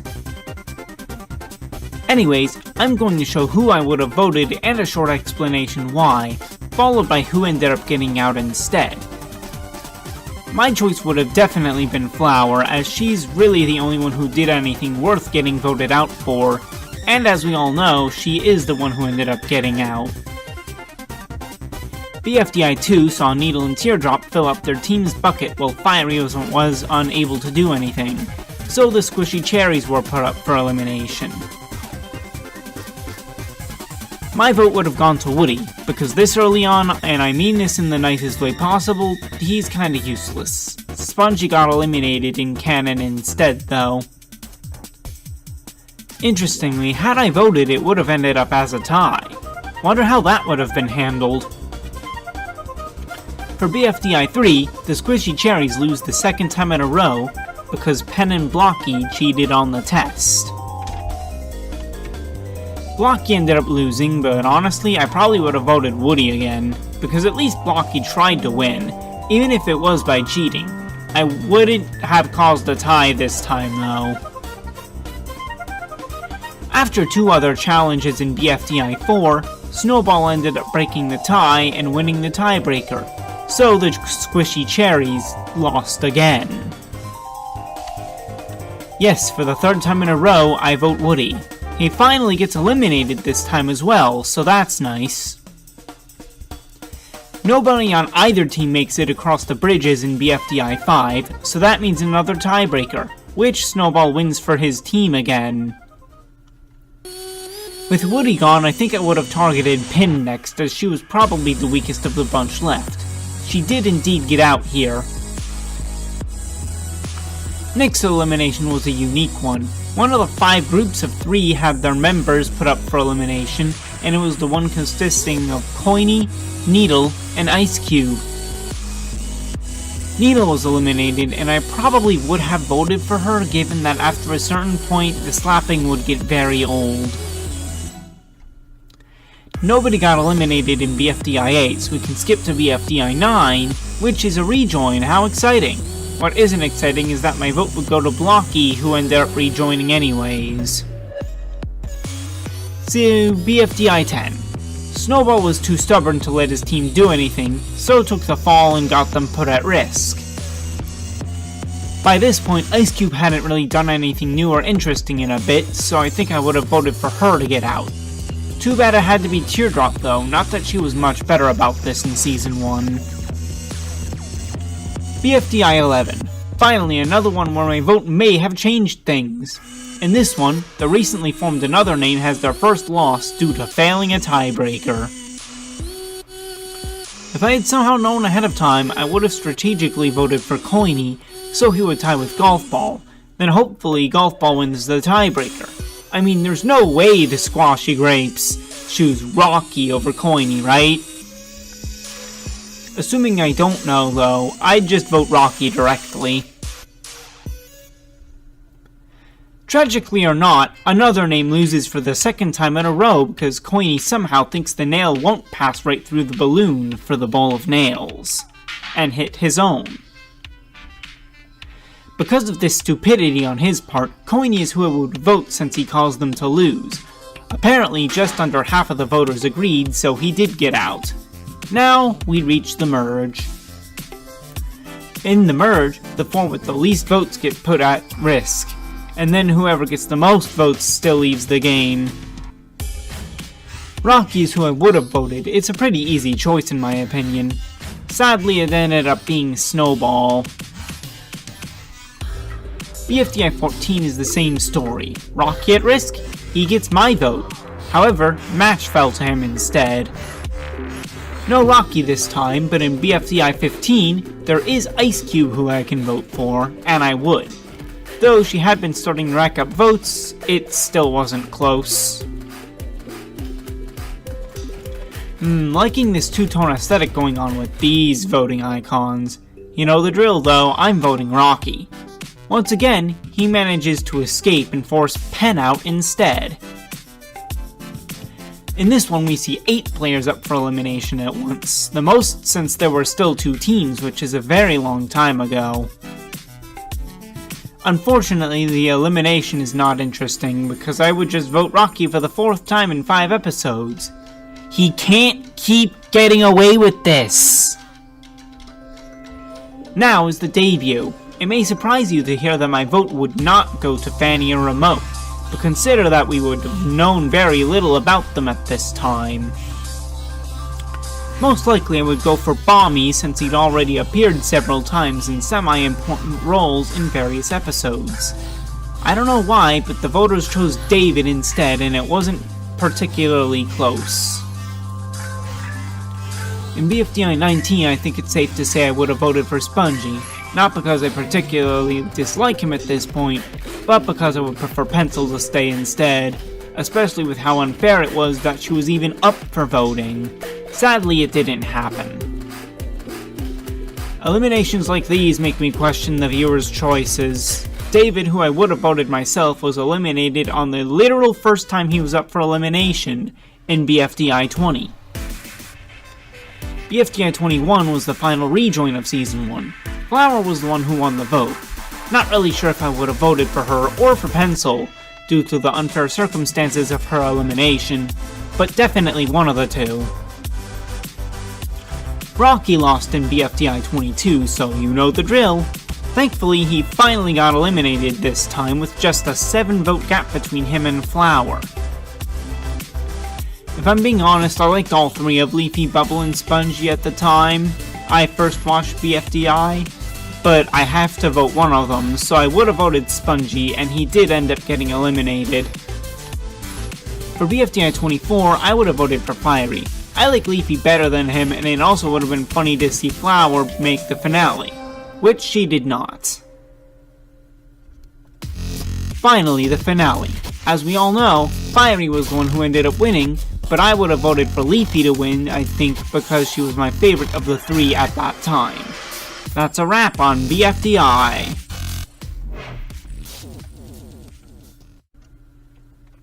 Season 2 and 3, BFDIA and IDFB. Yes, I'm combining them into one section because IDFB has 1 episode. First off, how would I have allocated my 20 votes for the debut? After all, that's how many times each voter was allowed to vote for selecting Season 2's cast. Here's how I would do it. Well, I would vote for 20 individuals for starters. I'd probably go with Teardrop, Needle, Pin, Coiny, Pencil, Match, Tennis Ball, Golf Ball, Blocky, Pen, and Eraser for veterans, and Ruby, Fries, Bommy, Nickel, Book, Black Hole, Yellowface, Taco, and Evil Leafy for newbies. BFDIA 1 sees Wobunch get pulled into a pit by the incredibly stacked Team No Name. Seriously, 19-3 isn't a fair matchup at all. I think I would want to give all of them a fair chance, but they can't all stay. Due to the nature of the voting though, I can vote on all of them. I would give vote likes to Coiny and Pin, and a dislike to Donut. Coiny won the prize, while Donut got eliminated. BFDIA 3 has by far the most contestants that have ever been up for elimination at one time, though not the most that have been up for voting. Again, due to the nature of BFDIA's voting system, it'll take longer to get through. I would give likes to Tennis Ball, Puffball, Needle, Book, Gelatin, Nickel, Ruby, Pencil, Match, Golf Ball, Yellowface, and Fries. And dislikes to the rest: Bomby, Ice Cube, Rocky, Fiery, Spongy, and Dora. BFDIA 4 goes back to a much smaller elimination since Team No Name ended up using Bomby to kill all the bugs, meaning Wobunch was at stake. It also has the quirk of the most liked contestant, Teardrop, also being the most disliked. I would have given likes to all 4 of them, probably, or maybe given a dislike to Needle if I had to choose one. Yay, BFDIA 5, time for another long one! This time I would have liked and disliked the same ones as last time: Tennis Ball, Puffball, Book, Gelatin, Nickel, Ruby, Pencil, Match, Golf Ball, and Fries, and Ice Cube, Rocky, Fiery, and Spongy. BFDIA 6 is an interesting one. Not only did it never come out, BFDIA 5 shook up the status quo more than any other episode could have, like the formation of a whole new team, and an episode that is a game. From me, likes would have gone to Tennis Ball, Gelatin, Fries, and Golf Ball, and dislikes would go on the videos of Rocky, Ice Cube, and Puffball. She knows what she did. The final episode for this section is IDFB 1. Here we go back to only getting 1 vote, which gets the fact they got 20,299 votes more impressive, as was the most ever at the time, especially off a 3-year hiatus. Even BFB didn't top it till episode 5. Personally, I would have chosen either Match because of Free Smart or Teardrop because of how unfair her elimination was.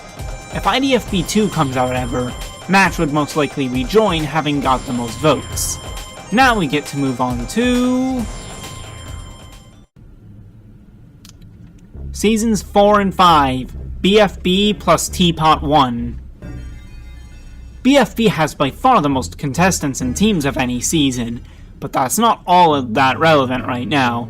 In BFB 1, Ainz got put up for elimination because, frankly, they had a very dumb strategy, especially since they forgot lightning can fly. I would have put an F in square brackets because Pencil was a massive jerk to Bubble.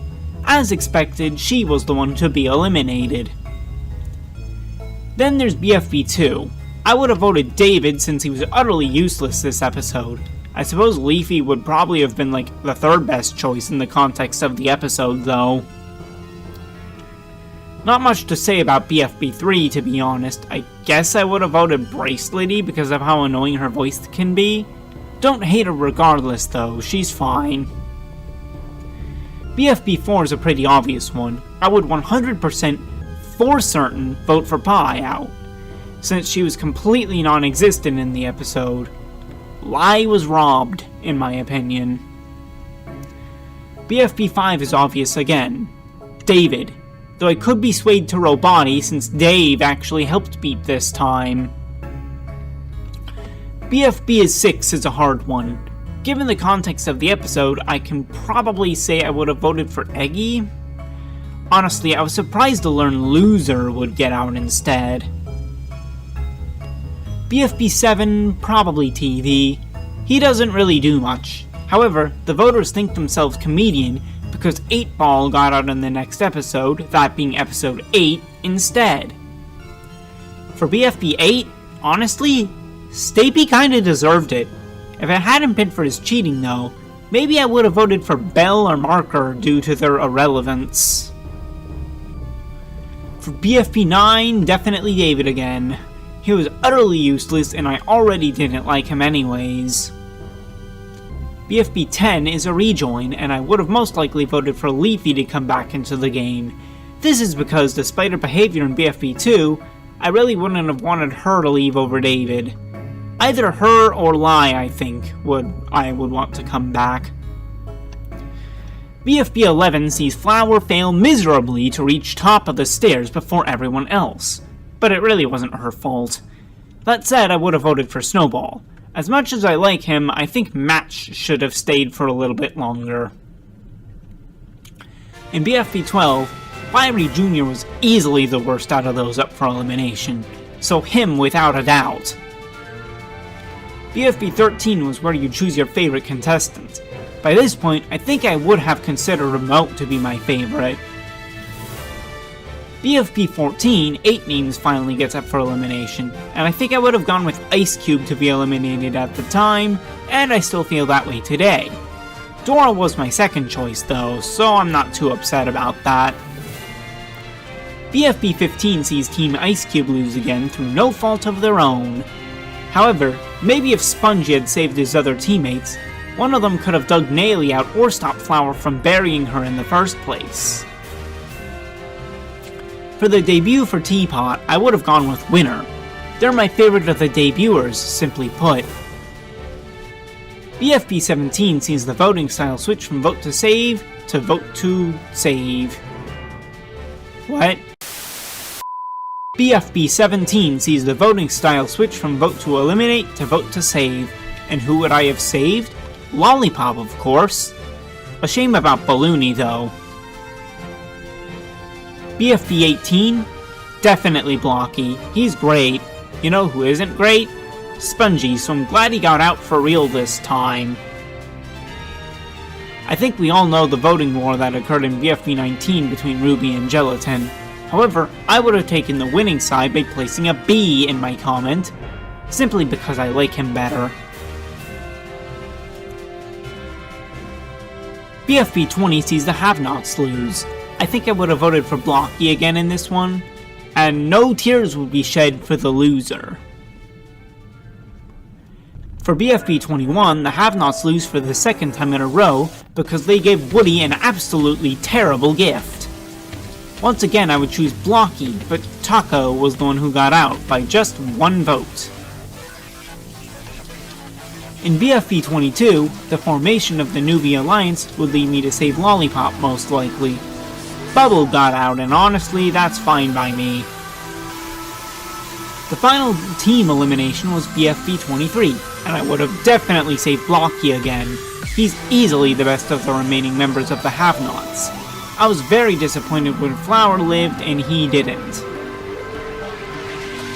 Out of the 4 losers in BFB 24, Teardrop is far and away my favorite out of them. I was not upset to see Fiery would go. He already got to win once. Due to how helpful Lollipop was to Teardrop winning, and because I like her the best, I think she was the best choice in BFB 25. Woody getting out is no big deal in my opinion. I think for BFB 26, not really sure how I would have voted. Not Flower, that's for sure.